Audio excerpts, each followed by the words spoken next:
चाचौड़ा विधानसभा क्षेत्र के कांग्रेस प्रत्याशी लक्ष्मण सिंह ने कुमराज क्षेत्र के आधा दर्जन गांव में जनसंपर्क किया, जिनमें भमावत, खीरिया, बड़ा गांव, बिर्राई, चिंता का डेरा, मेहरबान का डेरा मतदाताओं से केवल एक ही बात कही कि एक ही लक्ष्य, एक ही मकसद की चाचौड़ा को जिला बनाना है। चाचौड़ा जिला बनने से क्षेत्र की सभी समस्या दूर होगी और क्षेत्र का विकास भी होगा। इसके बाद लक्ष्मण सिंह ने चाचौड़ा पहुंचकर एक रोड शो किया। रोड शो चाचौड़ा में बाजार में की नुक्कड़ सभा में मध्य प्रदेश शासन के पूर्व कैबिनेट मंत्री जयवर्धन सिंह सहित बड़ी संख्या में कांग्रेस के कार्यकर्ता उपस्थित रहे। इस दौरान विगत दिनों पूर्व भारतीय जनता पार्टी के पक्ष में चुनावी सभा को संबोधित करने आए केंद्रीय मंत्री ज्योतिरादित्य सिंधिया ने कहा था कि कांग्रेस को धूल मिट्टी में मिला देंगे, जिस पर पलटवार करते हुए लक्ष्मण सिंह ने कहा कि यह धूल मिट्टी शहीदों की धरती से है, जिसे हम तिलक लगाते हैं।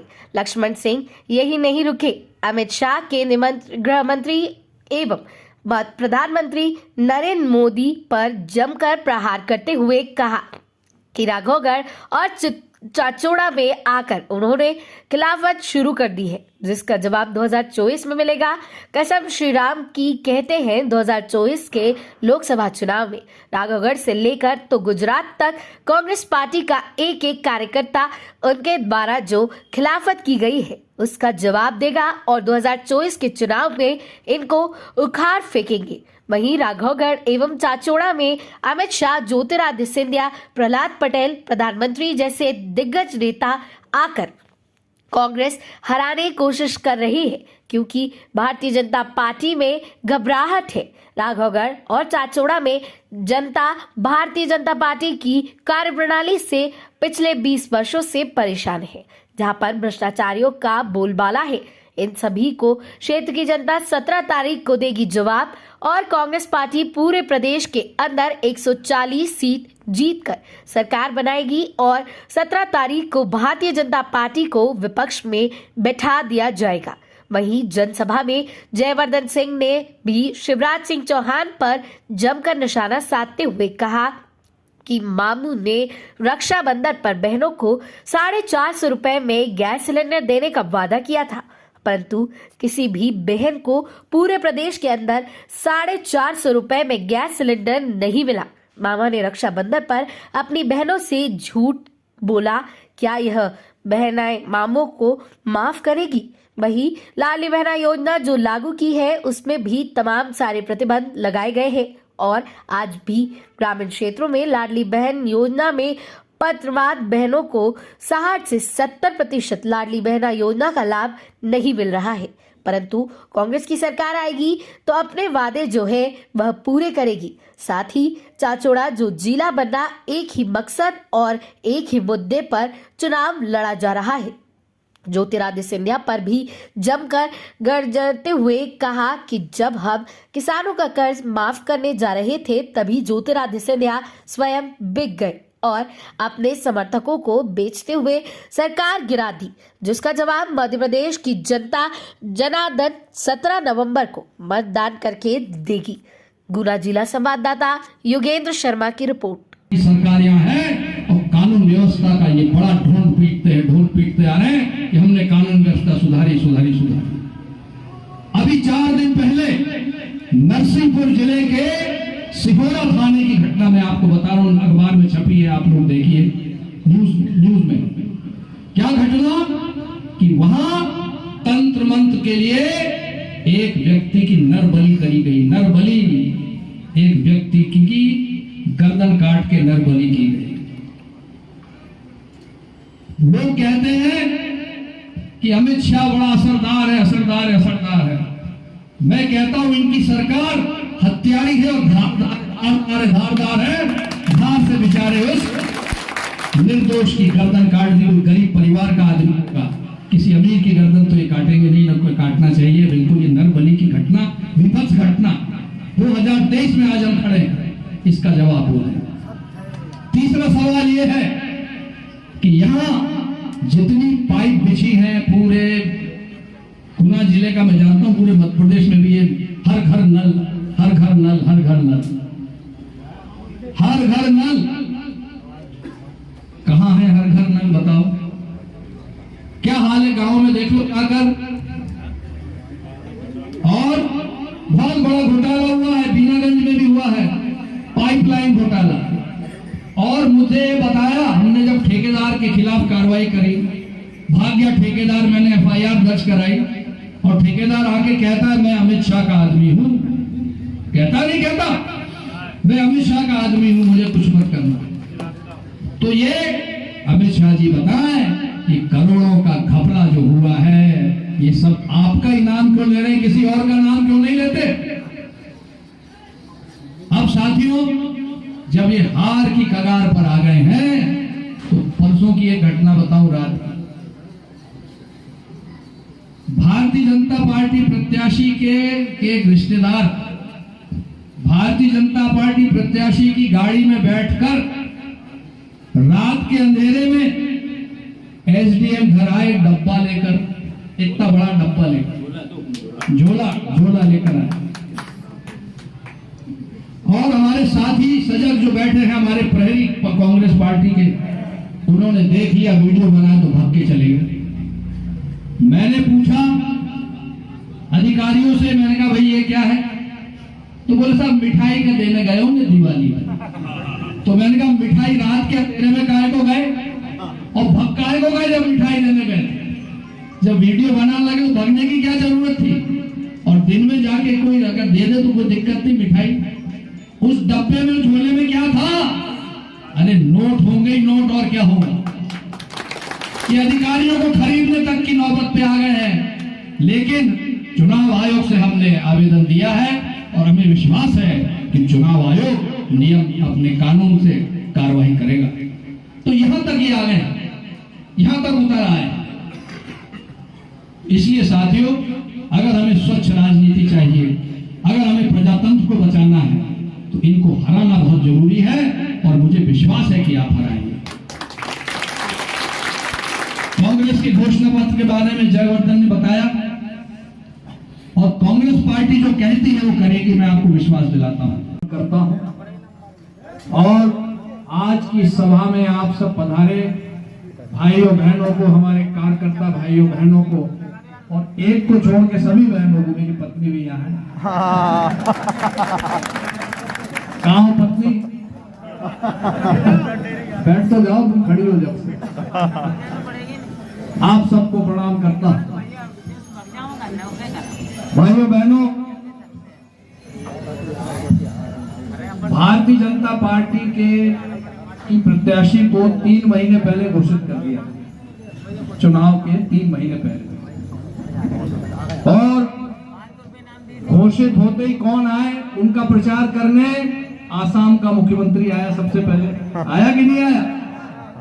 आसाम का मुख्यमंत्री आया बीनागंज, आके उसने कहा कि भाई मैं तो नहीं जानता कौन प्रत्याशी है, मुझे पता नहीं क्यों बुला लिया। ये मन से कहा उसने, रिकॉर्ड है। उसके बाद आए नरेंद्र सिंह तोमर, उसके बाद आए शिवराज सिंह कुमराज। एक बार तो शिवराज सिंह बाईपास से निकल गए, लेकिन फिर कुमराज आए। तो इकट्ठी करी भीड़, लगा के लो भाई, सब अधिकारी कर्मचारी लग गए दबाव बना के। उसके बाद आए प्रहलाद पटेल, तो तंबू आधा खाली।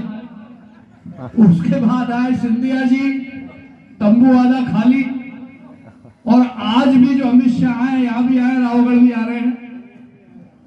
तो यहाँ के लोग तो कम थे, ब्यावरा, राजगढ़, इधर से गुना से लोग बुलाए हुए। छाछोड़ा बीनागंज के लोगों को मैं हाथ जोड़कर प्रणाम करता हूँ। धन्य आप लोग कि आप इनकी भाषण सुनने बहुत कम संख्या में गए।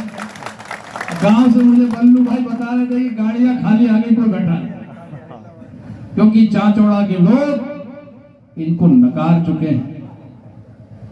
फिर साहब, टिकट मिलने के बाद जो घटनाक्रम हुआ आप सब ने देखा, मुझे बताना नहीं है, आप सब जानते हैं जो घटनाक्रम जैसा हुआ जो चल रहा है। मुझे लोगों ने बताया कि भाजपा प्रत्याशी ने अपनी सखियों से कहा और भाजपा कार्यकर्ताओं से कहा कि मुझे तो चुनाव लड़ना नहीं, जबरदस्ती मुझे लड़ा रहे हैं, मैं तो दिल्ली रहना चाहती हूँ मेरे पति के पास। तो ये भाजपा आज विचलित है, घबराई है। और मैं ये नहीं समझ पा रहा हूं कि लक्ष्मण सिंह और जयवर्धन सिंह इतने बड़े नेता हम कहां हो गए कि अमित शाह आ रहे हैं तो राहुल अरे भाई, तुम राष्ट्रीय स्तर के नेता हो तो हमारे राष्ट्रीय स्तर के नेताओं से लड़ो। खड़गे जी हैं, सोनिया जी हैं, राहुल जी हैं, प्रियंका जी हैं, कमलनाथ जी, भाई साहब दिग्विजय सिंह जी और भी लोग हैं, ये हमारे राष्ट्रीय कद के नेता हैं। तो इनसे लड़ो, इनसे लड़ नहीं पा रहे हो, हम दोनों के विधानसभा में आ रहे हो और यहाँ भी जनसमर्थन नहीं मिल रहा हो तो अपनी पोल खोल के जा रहे हो। पोल खुल गई है तुम्हारी कि जनता तुम्हारे साथ नहीं है।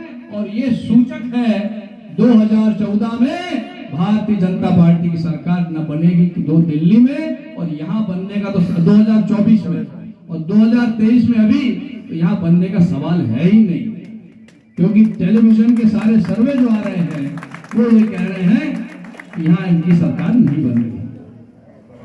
जब मुझे पता चला कि अमित शाह जी आ रहे हैं तो मैंने 3 सवाल उनसे रखे, जिसकी उम्मीद मैं कर रहा था आज वो जवाब देते, क्योंकि देश के गृह मंत्री हैं, उनको जवाब देना चाहिए, उनको जवाब अंतर्राष्ट्रीय स्तर पे देना चाहिए, देते हैं, राष्ट्रीय स्तर पे देते हैं, तो यहाँ चाचौड़ा बीनागंज में क्यों नहीं दिया। मेरा पहला सवाल था अमित शाह जी से कि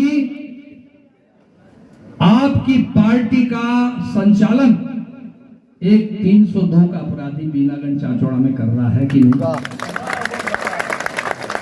उसको लोअर कोर्ट ने 302 का मुजरिम बताया है, कोर्ट ने बताया है। वो मंच पे घूम रहा है, प्रचार कर रहा है, शिवराज आया उसके साथ मंच पे तो, और आज भी हो गई, आसपास तो हो गई, मंच पे भी हो गई। आप कैसे गृह मंत्री हैं और क्या देश की कानून व्यवस्था आप संभालेंगे जब एक 302 का मुजरिम आपके मंच पर है। जवाब दीजिए, उसका जवाब नहीं आया। दूसरा मेरा सवाल था अमित शाह जी से, और आज फिर वही सवाल कर रहा हूं और करता रहूंगा जब तक जवाब नहीं आएगा अमित शाह जी का। दूसरा मेरा सवाल यह है, 20 साल से भारतीय जनता पार्टी की सरकार यहाँ है और कानून व्यवस्था का ये बड़ा ढोल पीटते आ रहे हैं कि हमने कानून व्यवस्था सुधारी। अभी 4 दिन पहले नरसिंहपुर जिले के सिहोरा थाने की घटना मैं आपको बता रहा हूं, अखबार में छपी है, आप लोग देखिए, न्यूज में। क्या घटना कि वहां तंत्र मंत्र के लिए एक व्यक्ति की नरबलि करी गई। नरबलि, एक व्यक्ति की गर्दन काट के नरबलि की गई। लोग कहते हैं कि अमित शाह बड़ा असरदार है। मैं कहता हूं इनकी सरकार हत्यारी है और धारदार है। धार से बेचारे उस निर्दोष की गर्दन काट दी। कोई गरीब परिवार का आदमी होगा, किसी अमीर की गर्दन तो ये काटेंगे नहीं, न कोई काटना चाहिए। बिल्कुल ये नरबलि की घटना, विभत्स घटना 2023 में आज हम खड़े हैं, इसका जवाब वो है। तीसरा सवाल ये है कि यहाँ जितनी पाइप बिछी है पूरे गुना जिले का, मैं जानता हूं पूरे मध्य प्रदेश में भी है, हर घर नल।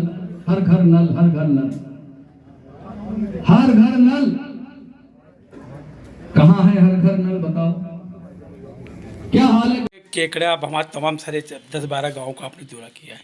एक चीज़ देखने में आ रही है, एक बार आपसे न्यूज़ आज ने पहले भी सवाल किया था कि तमाम सारे राष्ट्रीय स्तर के नेता और आपका जो कांग्रेस का देखने में आ रहा है कि आप पूर्व मुख्यमंत्री दिग्विजय सिंह जी और जो जयवर्धन सिंह जी, इनके ही माध्यम से पूरा जिले के अंदर चुनाव प्रचार लड़ा जा रहा है। क्या लग रहा है, क्या बाहर के लोगों का आना कि अपने प्रत्याशी पे उन्हें भरोसा नहीं है भारतीय जनता पार्टी के, क्या कहना चाहेंगे इस पर?